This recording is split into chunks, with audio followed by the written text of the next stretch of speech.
Pregnant होने के लिए रिलेशन के बाद कितनी देर देर तक लेटना चाहिए। फ्रेंड्स, कितनी महिलाओं को प्रेगनेंसी बहुत जल्द कंसीव हो जाती है और कितनी महिलाएं जो हैं बहुत सालों सालों ट्राई करती हैं लेकिन उनको कंसीव नहीं होती है।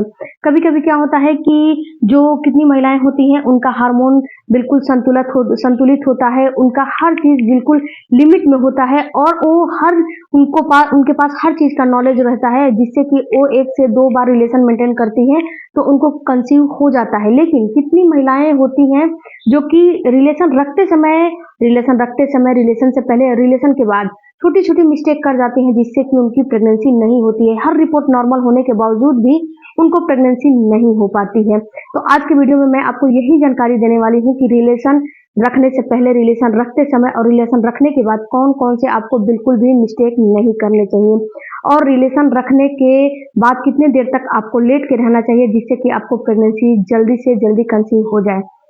हेलो फैमिली, आपका हमारे चैनल में बहुत बहुत स्वागत है। सबसे पहले बात करते हैं फ्रेंड्स कि जब कॉन्टेक्ट आप बनाते हो तो कॉन्टेक्ट बनाने से पहले आपको कौन सी सावधानी रखनी चाहिए। तो देखिए फ्रेंड्स, यहाँ पे आपको एक बात समझना है कि जब आप कॉन्टेक्ट बनाते हो तो उससे पहले आपको कुछ सावधानी रखनी चाहिए। उससे पहले आपको अपना हाइजीन, जो भी आपकी एक्टिविटी है, जैसे कि आपको अगर नींद आ रही है, अगर आपको रिलेशन बनाने का अभी मन नहीं है, अभी आपको नींद आ रही है, आप हस्बैंड और वाइफ दोनों लोगों में से किसी को अगर नींद आ रही है या फिर आपको टॉयलेट बाथरूम कुछ भी लगा है या फिर आपका जो दिमाग है वो बिल्कुल ऐसा जैसे कि स्ट्रेस में है, पॉजिटिव नहीं है, निगेटिव थॉट आ रहे हैं, स्ट्रेस में है, तो उस समय आपको रिलेशन मेंटेन बिल्कुल नहीं करने चाहिए। क्योंकि उस समय अगर रिलेशन मेंटेन करने से क्या होगा कि उससे कोई फायदा आपको नहीं होगा। उस समय अगर आप पॉजिटिव नहीं हो, निगेटिव हो, आपके अंदर से हैप्पीनेस फील नहीं हो रही है, जो भी आपका लुब्रिकेशन है वो बिल्कुल नहीं हो रहा है, सेक्सुअल डिजायर नहीं बढ़ रहे हैं, तो इस कंडीशन में बिल्कुल भी आपको रिलेशन में नहीं रहने चाहिए। क्योंकि अगर इस समय रिलेशन बनाओगे तो ये रिलेशन बनाने से कोई आपको फायदा होने वाला नहीं है। ना तो आपके मन को ये खुशी देगा, ना तो आपको बेबी देगा, ना तो कुछ देगा, इससे कोई फायदा नहीं है। तो आप एक चीज ख्याल रखो कि जब रिलेशन मेंटेन करने का इच्छा हो तो ही करो, कोई उस पर जबरदस्ती मत करो कि नहीं मुझे आज रिलेशन मेंटेन करना है, मेरा ये डेज है, मुझे ये करना ही है, नहीं तो मुझे प्रेगनेंसी इस महीने नहीं होगी। ऐसा आपको सोच के बिल्कुल भी रिलेशन मेंटेन नहीं करना है। दूसरी बात फ्रेंड्स, कि जब भी आप रिलेशन रखने जाओ, आप अपने दिमाग में एक चीज का बिल्कुल ख्याल निकाल दो कि मुझे अपने बच्चे के लिए रिलेशन मेंटेन करना है। बिल्कुल इस चीज को अपने ख्याल से निकाल दो, अपने दिमाग से निकाल दो कि मुझे बेबी के लिए रिलेशन मेंटेन करना है। अगर इस एक छोटी सी ट्रिक्स को अपना लोगे, टिप्स को अपना लोगे, तो आपको कंसीव तुरंत के तुरंत हो जाएगा। क्योंकि जब आप ये चीज सोचते हो, जब आपके माइंड में ये चीज थॉट आता है कि मुझे बेबी चाहिए और बेबी के लिए मैं रिलेशन मेंटेन करूंगी या फिर करूंगा, तो इससे होता क्या है, इससे जो निगेटिव थॉट होते हैं वो हार्मोन बनने लगते हैं। आपके अंदर बहुत सारे ऐसे हार्मोन होते हैं जो कि आपकी सेक्सुअल डिजायर को कम कर देती है, और जब आपकी सेक्सुअल डिजायर कम हो जाती है उस समय अगर आप रिलेशन रखते हो और नेगेटिव थॉट के साथ रखते हो तो आपको कभी भी प्रेगनेंसी नहीं होने वाली है। इसलिए आप जानते हैं कि रिलेशन रखते समय आपको क्या क्या सावधानी रखनी चाहिए। तो जब आप रिलेशन मेंटेन करते हो तो उस समय एक चीज का आपको सावधानी रखनी है कि जो महिला है अपने हिप के नीचे एक पिलो का इस्तेमाल करे। इससे जो उनकी यूट्रस है बिल्कुल लेवल में आ जाती है। जब यूट्रस लेवल में आ जाती है तो जो मेल के सेल्स होते हैं जब एंटर करते हैं, तो जो महिला है ना, वो जब यूट्रस लेवल में आएगी तो तुरंत के तुरंत जो मेल के सेल्स हैं वो फ्लिपियन ट्यूब में पहुंच जाएंगे। कम से कम 5 से 7 मिनट में ही फ्लिपियन ट्यूब में पहुंच जाएंगे। नहीं तो इसमें होगा क्या कि जो मेल का सेल्स है वो अगर आपका यूट्रस लेवल में नहीं रहेगा तो जो मेल के सेल्स हैं आपके अगेंस्ट जाने चाहिए। अगर आपके जो आपके यूट्रस है उसके अगेंस्ट जब जाएंगे ना तो ही आपको प्रेगनेंसी होगी, तो ही वो फ्लिपियन ट्यूब में पहुंच पाएंगे। तो उसमें सबसे ज्यादा जो आपकी मदद करती है वो आपका है लुब्रिकेशन। अगर आपको अच्छे से लुब्रिकेशन हो रहा है, अगर आपको अच्छे से जो डिस्चार्ज हो रहा है वो डिस्चार्ज अगर आपको अच्छे से आ रहा है, जो पानी आता है वो अगर वाइट डिस्चार्ज अच्छे से आ रहा है, तो यही वाइट डिस्चार्ज आपके जो मेल के सेल्स हैं उसको आपके फ्लिपियन ट्यूब तक पहुंचाने में मदद करते हैं। इसीलिए बोला जाता है कि आप बाहर का लुब्रिकेशन का बिल्कुल इस्तेमाल मत करिए। अगर बाहर का यहाँ पे लुब्रिकेशन का इस्तेमाल करोगे तो जो मेल के सेल्स हैं वो बीच में ही दम तोड़ देंगे, क्योंकि जो बाहर की जेल वगैरह होती है ना वो आपके मेल के सेल्स को मारने का काम करती है।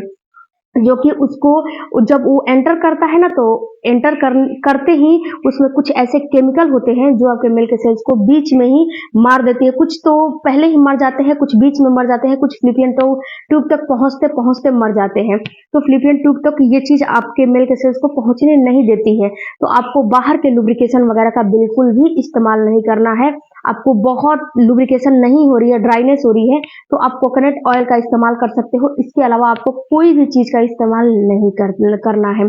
इसके बाद फ्रेंड्स, एक चीज़ और आपको ख्याल रखना है कि जब आप रिलेशन मेंटेन कर लेते हो तो थोड़ी देर के लिए अपने पैर को leg up the wall position में रखो, यानी कि हवा में पैर को ऊपर की तरफ उठा के रखो, दीवार पे टिका दो या फिर ऊपर की तरफ उठा के रखो। इसके बाद फ्रेंड्स, आपको जब रिलेशन मेंटेन कर लेते हो तो बहुत ज़्यादा एक्टिविटी नहीं करने हैं, बहुत ज़्यादा हिलने डुलने उठने बैठने इधर करवट उधर करवट बिल्कुल नहीं करने हैं। जिस पोजीशन में हो उसी पोजीशन में कम से कम 10 से 15 मिनट के लिए लेटे रहो। इधर उधर बहुत ज्यादा एक्टिविटी करोगे तो क्या होगा कि जो मेल का सेल्स है वो बाहर की तरफ निकल जाता है। देखिए फ्रेंड्स, कितनी महिलाओं को बहुत जल्द प्रेगनेंसी हो जाती है तो उनका तो कोई बात नहीं है, लेकिन कितनी महिलाओं को प्रेगनेंसी बहुत बहुत मशक्कत के साथ तो होती है। तो आपको छोटे छोटे टिप्स और ट्रिक्स का इस्तेमाल करना है जिससे कि आपको प्रेगनेंसी हो जाए, अगर आपकी सारी रिपोर्ट नॉर्मल है तो। उसके बाद फ्रेंड्स, आपको क्या करना है कि कम से कम आधे से आधे घंटे या फिर 30 से 40 मिनट के बाद उठ के अपना हाइजीन मेंटेन करना है। अपना जो भी करना है उसको करना है, क्योंकि पानी से वाश अपने जो प्राइवेट पार्ट है उसको करिए, नहीं तो इसमें क्या होगा कि जो महिला है ना उसके प्राइवेट पार्ट में पहले ही बैक्टीरिया रहती है, और जब जो पुरुष का सेल्स है अगर वो एंटर करता है तो और भी बैक्टीरिया बनने लगती हैं। तो ये बैक्टीरिया क्या करती हैं कि आपको रिपीटेड इन्फेक्शन के रूप में पनप जाती हैं अगर आप हाइजीन मेंटेन नहीं करते हो। तो जब रिपीटेड इन्फेक्शन हो जाएंगे तो इस कंडीशन में भी आपको प्रेगनेंसी नहीं होने वाली है। तो इस चीज का भी आपको बहुत ज्यादा ख्याल रखना है। इसके बाद फ्रेंड्स, एक काम आपको और करने हैं कि आपको पॉजिटिव रहना है। उसके बाद फ्रेंड्स, जब आप रिलेशन मेंटेन कर लेते हो तो थोड़ी देर के लिए अपने पार्टनर के साथ थोड़ी देर के लिए और अपने 10 से 15 मिनट के लिए रहिए, ताकि जो आपकी पॉजिटिव एनर्जी है वो आपकी एनर्जी बनी रहे और आपको हैप्पीनेस फील हो। ये नहीं कि 10 से 15 मिनट के बाद आप दोनों लोग जैसे कि अलग हो जाओ, छोड़ दो, नहीं, 10 से 15 मिनट के लिए अपने आप को थोड़ा सा रिलैक्स करके रहिए ताकि आपका जो इंजॉयमेंट है थोड़ा सा और बढ़े। उसके बाद एक काम और करने हैं, जब रिलेशन रख लेते हो तो उसके बाद आपको हाइजीन मेंटेन करने हैं। उसके बाद आपको अपना लेट के रहना है। इसके बाद फ्रेंड्स, अगर आपका जो डिस्चार्ज है बाहर निकल रहा है, जो मिल्क सेल्स हैं बाहर निकल रहे हैं, अगर उसी समय निकल रहे हैं तो आप जो कप आता है ना उस कप का भी इस्तेमाल कर सकते हो, पैड का भी इस्तेमाल कर सकते हो ताकि वो ना निकले। ऐसे भी कोशिश करो कि वो ना निकले। उसके बाद फ्रेंड्स, अगर वो सुबह में निकलते हैं तो बिल्कुल वो मरे हुए होते हैं, उससे कोई आपका लेना देना नहीं है, उससे कोई आपका संबंध नहीं है। वो बिल्कुल मरे हुए स्पर्म होते हैं, वो अच्छे स्पर्म नहीं होते हैं। जो स्पर्म की मोटिलिटी क्वालिटी क्वांटिटी अच्छी होती है वो तुरंत आपके फ्लिपियन ट्यूब में पहुंच के अगर वहां पे अंडा रहेगा तो उसे फर्टिलाइज कर लेगा, अंडा नहीं रहेगा तो वहां पे थोड़ी देर के लिए 3 से 4 दिन तक 5 दिन तक वो जिंदा रहता है, वहीं पे उसकी सेल्फ लाइफ रहती है।